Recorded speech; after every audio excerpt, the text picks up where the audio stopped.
आप देख रहे हैं जय भारत टीवी। इनकम टैक्स में छूट देने का मतलब यह है कि लोगों को लॉलीपॉप दिया उन्होंने। व्यापारियों की दृष्टि से बजट अच्छा रहेगा। तो जनक बजट आया है। 7 लाख की लिमिट अच्छी लिमिट है। केंद्र की मोदी सरकार के दूसरे कार्यकाल का अंतिम बजट आज पेश किया गया है। इनकम टैक्स स्लैब में बड़ी छूट दी गई है। इस बजट को लोग किस तरह से देख रहे हैं, खासकर देहरादून के व्यापारी क्या कह रहे हैं, हम आपको सुनाते हैं।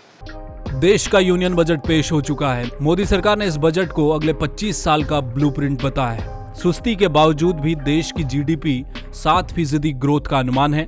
यूं तो बजट में अलग अलग सेक्टर के लिए कुछ न कुछ दिया गया है, मगर सबसे बड़ी राहत इनकम टैक्स में दी गई है। बजट को लेकर आम लोगों ने अपनी प्रतिक्रियाएं दी हैं, जिसमें ज्यादातर लोग इनकम टैक्स में मिली छूट से खासे प्रभावित हैं। खासकर देहरादून के व्यापारी वर्ग ने आम बजट को अच्छा बजट करार दिया है। वहीं कुछ लोगों का मानना है कि चुनावी साल के चलते मोदी सरकार ने आयकर छूट का झुंझुना पकड़ा है, जबकि देश की बड़ी आबादी आयकर की श्रेणी में आती ही नहीं।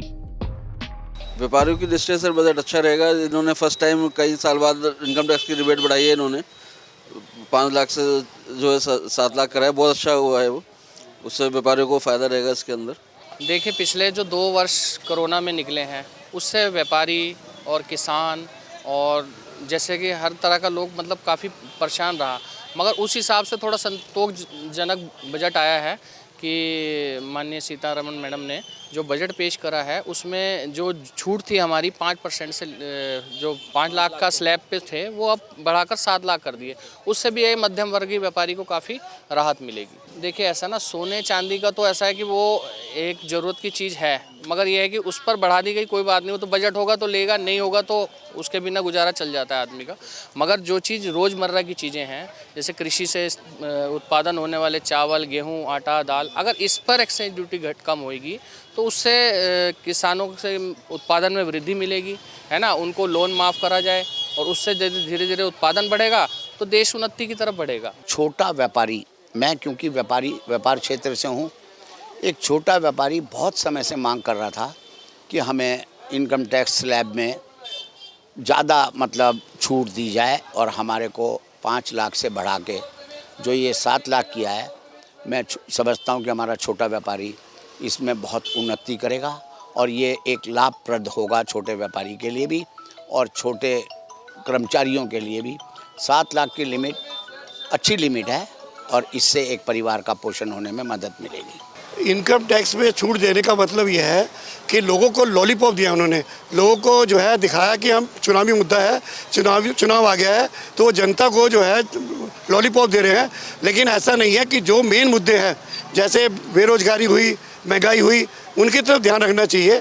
क्योंकि जो महंगाई आज चरम सीमा पर पहुंच रखी है, गैस सिलेंडर 1100 रुपये का है, कोई भी दाल, कोई भी तेल, सरसों का तेल रिफाइंड जो कि 200 रुपये लीटर से कम नहीं है, तो उस तरफ ध्यान रखना चाहिए। अब रोज़गार है नहीं, लोग परेशान हैं, तो लोग क्या, तो महंगाई को पहले कम करना चाहिए, रोज़गार देना चाहिए। ये नहीं कि उससे क्या होगा, वो तो पूरे उसमें 2% लोग ऐसे हैं कि जो इनकम टैक्स पेड करते हैं। बाकी सब लोग जो मध्य वर्ग का ध्यान रखना चाहिए। मध्य वर्ग से ही जो है सरकार चलती है, ना कि जो चुनाव के टाइम पे पब्लिक को बेवकूफ़ बनाया जाए। चुनावी मुद्दा नहीं होना चाहिए, चलना चाहिए तो हमेशा एक साथ चलना चाहिए। तो मैं ये कहना चाहता हूँ कि इनकम टैक्स से कुछ नहीं होने वाला। जो महंगाई, बेरोजगारी जो है, इसकी तरफ ध्यान देना चाहिए, क्योंकि इसको ये करेंगे तभी एक मध्यम वर्ग का भला होगा। हालांकि महंगाई और रोजगार जैसे बड़े मुद्दों पर लोगों को तात्काल राहत की आवश्यकता है, जिसे लेकर बजट में तात्कालिक कदम उठते नहीं दिखाई देते। तो ये प्रतिक्रिया थी देहरादून के व्यापारी वर्ग की। और बजट को चूंकि इनकम टैक्स में भारी छूट दी गई है, तो कुल मिलाकर उसे लोग हाथों हाथ ले रहे हैं और एक बड़ा लाभ देश के लोगों के लिए बता रहे हैं। लेकिन एक बड़ा सवाल साथ में ये भी है कि इनकम टैक्स को अदा करने वाले भारत में केवल 2% लोग हैं। बाकी 98% लोग जो टैक्स नहीं चुकाते, उन्हें इस खुशी से फिलहाल दूर रहना होगा। कैमरामैन मयूर उपाध्याय के साथ हेमभट्ट, जय भारत टीवी।